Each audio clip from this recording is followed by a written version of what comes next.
Hello, it's time for Combat Patrol Carnage.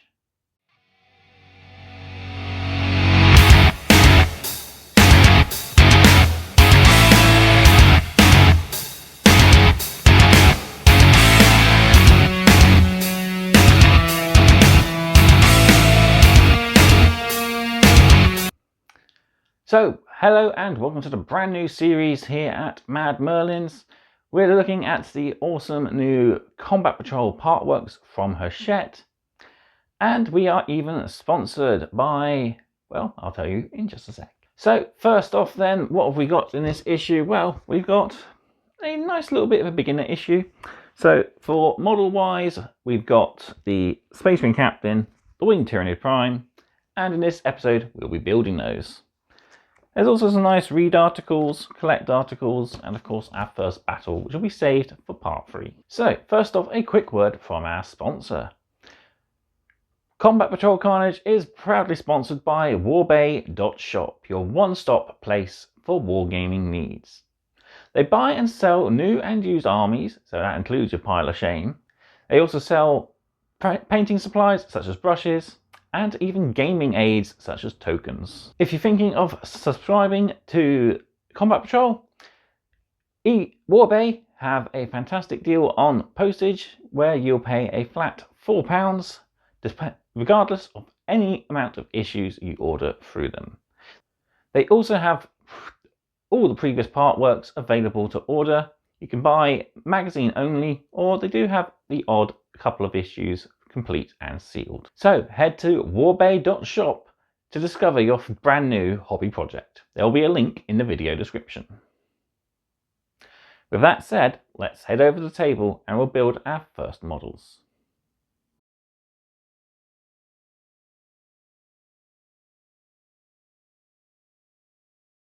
Here we are then with issue 1 of Combat Patrol. So we have our models here. So you've got the awesome looking Terminator Captain there for the Space Marines, looking all heroic. And we got the monstrously vile and vilely monstrous Winged Tyranid Prime for the Tyranids. So these are fantastic models and perfect for beginners because we don't need any glue. They just push together with these pegs and ports. So that's going to be quite fun. So we'll be building those in just a sec, but first let's take a look at our build guides. So as you notice, I've got my tools here at the side ready for use, but first let's open up our book and we'll take a look through our how-to basics. So this is the basics. In this tutorial, you'll learn how to build miniatures from their separate components, which are supplied on plastic frames called sprues. So we've got a warning here, clipper safety, keep fingers away from the blades, which are these, and the hinge, which is this part, to avoid injuring yourself. If need be, ask an adult to help. Anyone got an adult? Right. To build miniatures, follow the build guides. This will take you step by step through assembly. Build guides will match component numbers to the plastic sprue for quick reference, show alternative options the miniature may have, and give tips for assembly. You'll also need a pair of clippers and mold line remover. I got my trusty hobby knife. And some miniatures you receive will also require glue. And we've got a QR code here. So as a note, glue is not included as part of this collection. It's easy to purchase from Warhammer store or even Warhammer online. So, number 2, hold your clippers as you would a pair of scissors. So holding them between the heel of your thumb here and your fingers, and when you got the components lined up, gently squeeze. So, safety is key. Obviously, keep your fingers away from bits that squeeze together. Keep the flat side of the clippers, so these parts here, up against the part you're trying to cut out, and then gently squeeze. Using the other end, which is the end which is dipped inwards, could cause damage to components, but if it's against a frame like it shows here, that's not too bad. Cutting frame is easy to remove extra chunks later. So next we got a list of icons you might find on the assembly guides. So push fit, these screws use pegs that push together. Glue not required, so this sprue does not need glue to build. Tools required, so check for a list of tools that are needed. Usually it's just the clippers. A detailed view, so some components, as we'll see here, require a little bit of a close-up to make sure you're lining up things correctly. And then the completed assembly, as we can see down here. Color coding, so some parts have a yellow highlight to them. This is areas so you want to put glue, and any areas that are highlighted in blue are previous steps. Mold line remover. When using a mold line remover, hold it firmly in the grip shown and then drag along the mold line, removing it from the model, as we see here on the Infernus Marine. Dragging down along the leg, removing any excess plastic. You can get the same effect with a hobby knife, but this is a bit more of an advanced tool. Just remember to scrape and cut away from yourself to avoid accidental slipping. I've mastered this tool for many years, so I am kind of an expert. But for those new to the hobby and under 18, obviously the mold line remover is your safest and easiest bet. And then we've got a tutorial on how to use glue. So some models will need glue. Be careful to apply not too much, as this will obscure detail. You only need to make a thin layer. So what I like to do is I like to squeeze out a blob and then use the needle end to drag it along the area. Once you've applied the glue, push to its matching locator point. So on the Parasite Mortrex here, we've got the rib cage where the arm joins on. Then after a few minutes, it should be fully dry and you can start painting or move on to the next stage of assembly. Right, it's time to build our first model. And first up, we got our Terminator Captain. So we'll bring in our Terminator frame. So stage 1A requires parts 14, 13 and 12. So 14 is the back, 12 is the front, and 13 is this little section in the middle, plus his left leg. So we'll cut those out using the tips from the guide.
And with our final piece clipped out, cleaned up, we can make our final assemblies.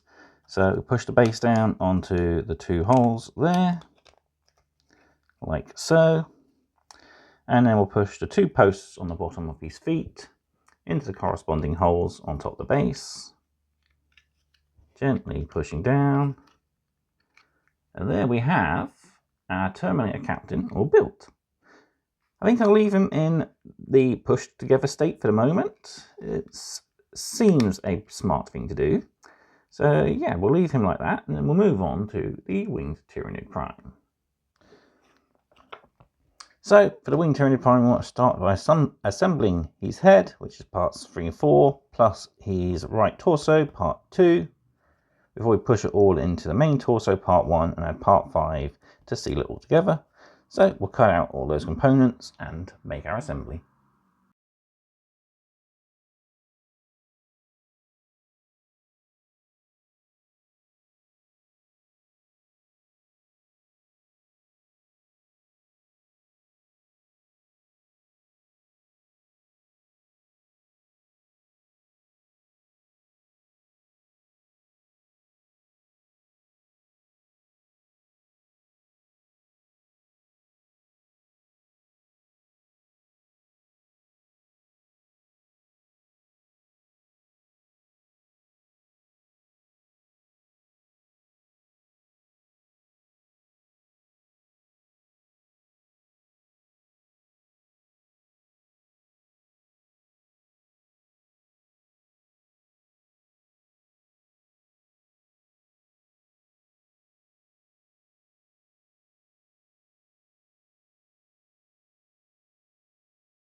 And with the last component pushed into place, our Winged Tyranid Prime is ready. All we've got to do is push him down to his base. So we want to push it onto this hole here, with his other foot covering over this hole here. And there we go, a rather intimidating looking Tyranid. And again, I think I'm going to leave him in the push fit components, as it looks like some of the detail areas to reach later on could be harder for me to paint. But yeah, there we have our first 2 models. And that's it for this episode. So a big thank you to warbay.shop for sponsoring this series, and a big thank you to you guys for watching. So I'll see you next time on Combat Patrol Carnage. Goodbye.